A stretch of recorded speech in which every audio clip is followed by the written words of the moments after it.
This weekend, a plethora of Digimon news, from the brand new Digimon anime Digimon Ghost game, and a whole new range of Digimon Vital bracelets related to Ultraman, Kamen Rider, and Digimon Ghost game were announced. And on today's video, I'm going to be breaking down every single detail and analysing them, as well as telling you where you can get these new toys from.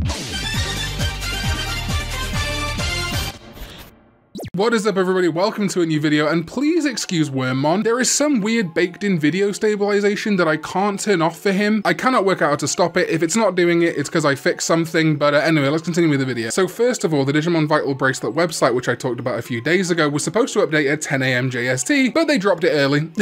As you can see here, we have the three sections of Vital Bracelet, the series. We have Ultraman, Digimon, and Kamen Rider. And yes, that is all the Ultramen that I don't know the name of. Pulsemon, Gammamon, the new mascot, which we'll talk about in a little bit, Kamen Rider Ichigo, the original Kamen Rider, Kuga, and Zero One. This all matches up with the leaks. I'm so excited. So, Vital Bracelet series, Vital Bracelet Ultraman, Digital Monster, and Kamen Rider with these cool sprites for each of them. Oh, and there's two more screens. Interesting. So there's the VB news, but first of all, where can you get one of these VBs? Well, that's where today's sponsor steps in. This video is amazingly sponsored by the wonderful Zenin TCG, who are hugely supportive of the Digimon community and stock all the stuff that Digimon fans need. I've been working with Keen back and forward all the way through this promotional campaign for the VB to set something up for you guys, and that's why I'm really excited. If you use my link in the description and my offer code, the first 50 people to make a purchase through Zenin TCG get 10% off. So if you want to order one of these new Vital bracelets, including the Digivice V, which we'll get to in a second, if you go through Zenin TCG, you're going to get a steal of a price off the RRP, with 10% off for the first 50 users to use my link. Shout out to Zenin TCG for being so supportive of the channel and for supporting the Digimon community. Check out that link in the description down below and use my offer code. Let's get on with the rest of the video. So, as part of Digimon Ghost game being revealed, we were also presented with the next chapter Digivice V trailer.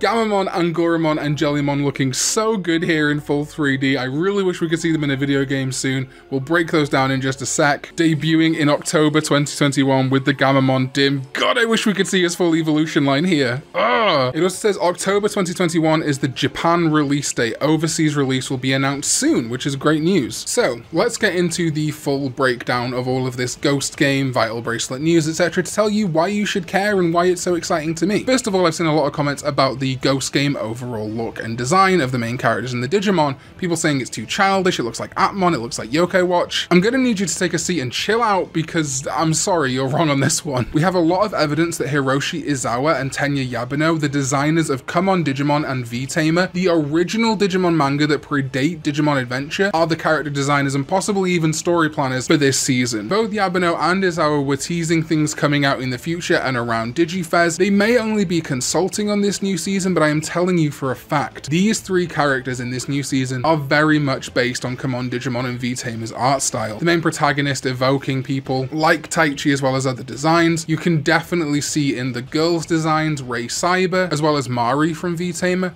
and the guy, as I said in my first video on the right, looks entirely like Shinichiro from Come On Digimon, Master from the Digimon King Guide, and even Neo Cyber to a degree. Some cool information that dropped after I recorded this video is that thanks to the dim cards, we know that these two characters are called Ruri and Seishiro. Great names, and Seishiro of course reminds me of Shinichiro. Something really fascinating to me is that on the poster, the two questions that are put forward are hologram and ghost. This might mean something similar to Digimon Tamers, where Digimon would appear in the real world and people weren't sure what was going on and if they were real, and some people couldn't even see them. But my first thought is actually something more like the Inves game from Kamen Rider Gaim, which ties into our Kamen Rider Vital Bracelet. I'm not saying it's a Kamen Rider crossover at all, but if you're not familiar with Kamen Rider Gaim, in the early parts of that show there is something called the Inves game, and the gimmicks of that show, the Lock Seeds, are used to battle Inves, these monsters, in a holographic field. That holographic field reminds me a lot of the 3D visualizer from Come On Digimon, which is used to make holograms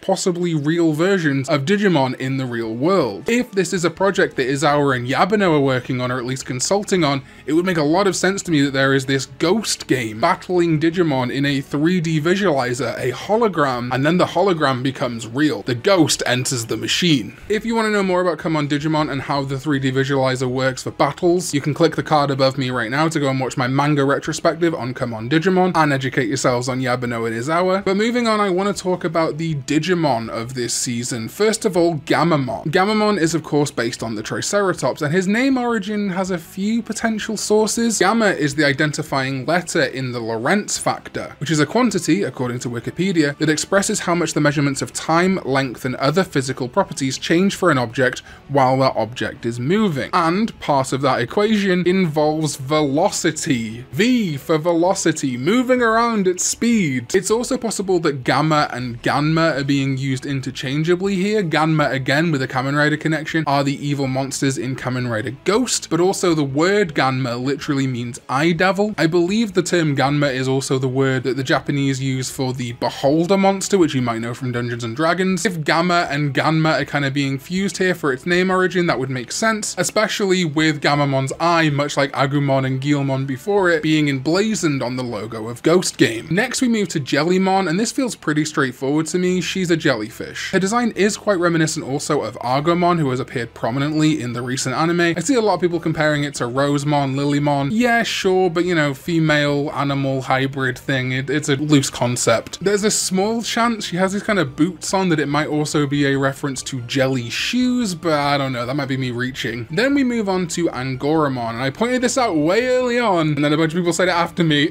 I'm always ignored for my brilliance. He is based on the Angora rabbit very clearly. In some side profiles you can even see that he has these big long ears. He also kind of has like Sasquatch Yeti vibes. I was trying to see if there was anything to do with the Yeti or Sasquatch in the country of Angola. I can't find anything on that. If anyone knows that, let me know in the comments down below. So then of course we move on to the Digivice of this season, which ingeniously is a reskin Digimon VB. The release set for the Digivice V is the Digivice V Vital Bracelet with the Gamamon Dim. You can also purchase the Gamamon Dim separately and a 2-pack of Angoramon and Jellymon. Judging by the fact when you click on them individually, they all line up to the same VB device, I fully believe there is compatibility between the Ultraman Dims or VBMs, the Kamen Rider VBMs, the base Dim cards, and the Digimon Ghost Game Dim cards. It would be silly of them to make the Ghost Game Dim cards different to the regular Dim cards. To further elaborate, and with thanks to Mark FBR from the With the Will forums, and Ano-chan as well for the press details, there are some more details about the new VBs. First of all, here we can see the full evolution line for Kuga. We have 2 humans as in training, his original form, and then a bunch of branches, and quite similar for Ultraman. But of main note is the compatibility for the VBMs and the Dims. They are technically all compatible. The main good news, of course, is that the Dim cards do work in the VB and the Digivice V, as I said, and the Digivice V Dim cards work in the VB and of course the Digivice V. But the important detail is they aren't locking out Digimon D cards on the DBC, nor VBM on the original Vital Bracelet or the Digivice V. However, there are programming differences, so there may be some things that don't display properly if you use them on the opposite device, and no compatibility is guaranteed. That's a lot of legalese, but basically it means that you should be able to use your Ultraman VBMs or your Kamen Rider VBMs with your Digimon VB, but they're not meant to go together properly. I think this is only really going to matter when it comes to battling and things like that. I think people that are super into the Toku Dims, VBMs, sorry, still getting used to that, are mainly going to be in it still for the Toku stuff and will be buying in for the first time. But I think the main thing that's important here is that the Dim cards for both the VB and the Digivice V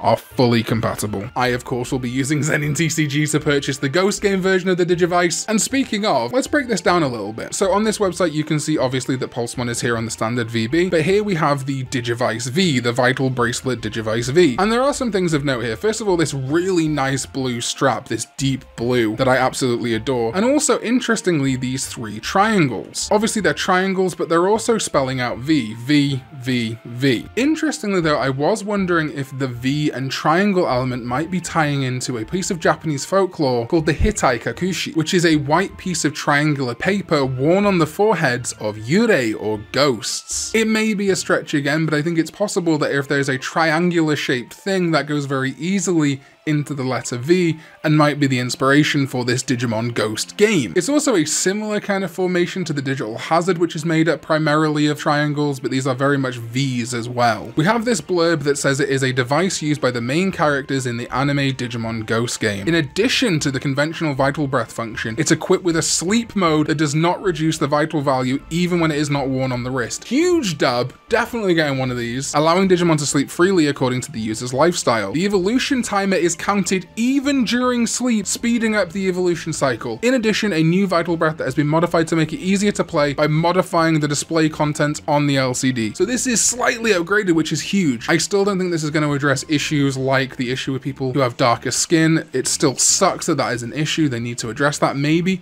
they might slightly address it, but I love that we've got a sleep mode feature. That is so awesome. There are still a ton of issues with the VB as it is, but I'm happy they're at least making some strides towards making it better. As they show with Pulsemon here on the website, something that is really interesting to me is the potential of the new Digimon if they are VB related. As with most V-Pets, you have a branching evolution path, but typically in the anime that isn't the case. Yes, of course, we've had like armor evolutions, things like Shoutmon and stuff, but usually Digimon have like one main evolution line and then some gimmick lines and stuff on the side. Digimon Adventure 2020 has been changing that. Spoilers for Digimon Adventure 2020, skip to this timestamp. How many times have I said that in these videos at this point? But we've had things like Pegasusmon, Ponchomon, the Alterus and Sagittarius modes, as well as Blitz Greymon and Crescarurumon, and at time of recording, possibly Omnimon Alter S. I'm wondering if one of the gimmicks or selling points of Digimon Ghost game is that there isn't one main through line, and rather than using like Digimentals or anything like that to change up the Digimon, they can just go back and forth however they please. So like how Pulsemon can become Bulkmon, go to Shootmon and then Kazuchimon, maybe he de-digivolves back to Pulsemon and next time in the next battle becomes Runamon. This could be the same for Gammamon. Gammamon might have a bunch of different champion forms that it can become at different times in the anime. I don't know, it's just a potential thing. I'm just putting it out there, I'm not saying it's true. That's about it for Digimon Ghost game at this point. I'm super excited for this anime on a personal note. I think it's really great that we're doing something fresh outside of adventure. I was always hoping for a Digimon 02 reboot, but ultimately I'm not mad that they're not touching the season I love so much and they're just going with something new. And I'm so ready to just let Ghost game show itself. I think there's a lot of negativity very early on based on, at the time, 2 images. We had a poster and an image of the Digimon and people were selling the show down the river. Just give it a minute. Give it time to breathe. You can't make an entire decision on a season based on 2 JPEGs. You just can't. So I'm really looking forward to it. I really hope it's good, or at least watchable. A bit of fun every week, you know, on a Sunday morning for me. Speaking of 02, we of course have this 02 movie coming. The key art was drawn by Kenji Watanabe, the iconic Digimon artist, and it is being directed and written by the Last Evolution Kizuna director and writers Taguchi Tomohisa and Yamatoya Akatsuki. And the key premise here is that while Davis and Vmon are making ramen, so presumably post Kizuna, a giant Digitama appears in the air, much like in the original Digimon Adventure movie, and out of it comes a child who claims to be the first ever person to partner with a Digimon, but he has no Digimon partner. I believe this is the child in the image, although that could be Daisuke when he's young, with this Kalumon Diginome looking type Digimon. Also reminds me of Manaphy from Pokemon. I hate to bring up Pokemon, but what it reminds me of. And I'm just super excited for 02 to get its Kizuna some representation after all of the done dirty that happened in Tri and the kind of done dirty that happened in Kizuna. A movie dedicated to 02, very early in production. This is announcing that the production has launched. I wouldn't expect to see this next year, possibly the tail end of next year, more likely 2023, which is crazy to say, but regardless, super excited for this and can't wait for more updates as it happens. And then finally, for the Digimon fans, I just wanted to talk to you a little bit about Kamen Rider and Ultraman. Obviously, if you're not a fan of Tokusatsu, this isn't going to be for you, but I think it's really exciting and I still want to support this release as someone who used to watch a lot of Kamen Rider. I do also want to say that no, Kamen Rider and Ultraman are not Japanese Power Rangers. Power Rangers, if anything, is American, well, Super Sentai, which is Kamen Rider's sister show. If you don't know, Kamen Rider is a Tokusatsu series or special effects series. It was originally created by Shotaro Ishinomori, and Ultraman is a Tokusatsu show made by Tsuburaya Productions, both of which are managed toy line wise by Bandai, but they are both not owned by Toei. Kamen Rider is owned by Toei, but Ultraman is owned by Tsuburaya Productions. It is very interesting to me that we're not getting a Sentai lineup. I guess that's because Sentai doesn't have as many form changes per character, only really like one battleizer usually, but I would definitely be interested in seeing Sentai Dims at some point, or VBMs, sorry. But yeah, the Japanese Power Rangers thing, it's as ignorant saying that as it is when people say that Digimon is a Pokemon ripoff. Breaking news, the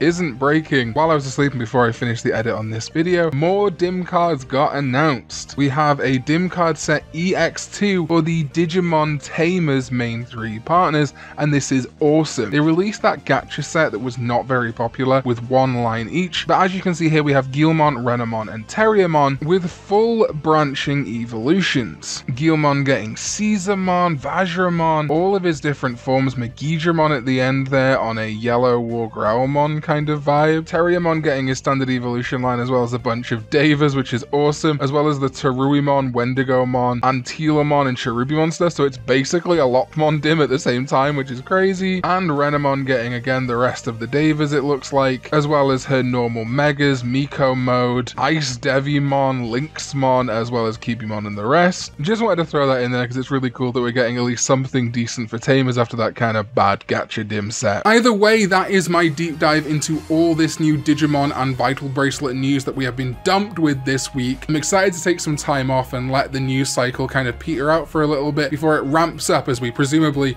get a Ghost Game proper trailer at some point. As I said at the front of the video, huge thanks to my sponsors Zenin TCG, because not only do they sponsor the channel, but they are supplying Digimon fans like you a way to get these Vital Bracelets, whether it's Kamen Rider Ultraman or the new Digivice V. And like I say, first 50 signups with my link in the description down below get 10% off an order. You don't have to use it to get the Digimon stuff, but I mean, I'd advise it. And just in general, they've been super supportive of the channel and really engaged with my audience, so it would mean a lot if you supported them because they've been supporting us, the community. And that's it for now for my deep dive into all things Digimon, but of course I'll be back soon with some top 10s, rankings, and more, and I'll be covering Digimon Ghost Game all the way through to its launch and beyond, and I'm super excited to enter this new era of Digimon with you. We've just had Odaiba Day, and I am incredibly thankful to Digimon, the Digimon community, and the community that we've formed on this channel. You guys have given me everything. As we're about to hit 19,000, maybe even 20,000 subscribers this year, you gave me a second chance to talk about a thing that I have loved since I was a child. I watched Digimon Adventure, or Digimon, when it came out on Fox Kids when I was a little boy. When that first season came out in my area, I watched it, and now this brand new season, 21 years later, I'm also going to watch as it airs. And I get to talk about it every week because of the support of you. So thank you so much for letting me live my dream. I use Biggest Dreamer as my intro and outro. Because of you, I get to be the Biggest Dreamer. So thank you. And let's thank some channel members. My phenomenal DigiDestined level channel members: NQG420, Triple D, Night 12, Andrew Sobel, Sad Uncle Callum, Crimson Dragon Slayer, and Anthony Von Tomasi, and my Tamer level channel members: Mew Will, The Blessed Rain, Erin Harpy, Emily, John Hawkins, Mike McNulty, Theo Navarro, and Reese Williams. Thank you, Tamers. And to everyone in the Khan Club for joining the channel, thank you so much for supporting the channel, and I'll see you next time when we go digital. Bye bye.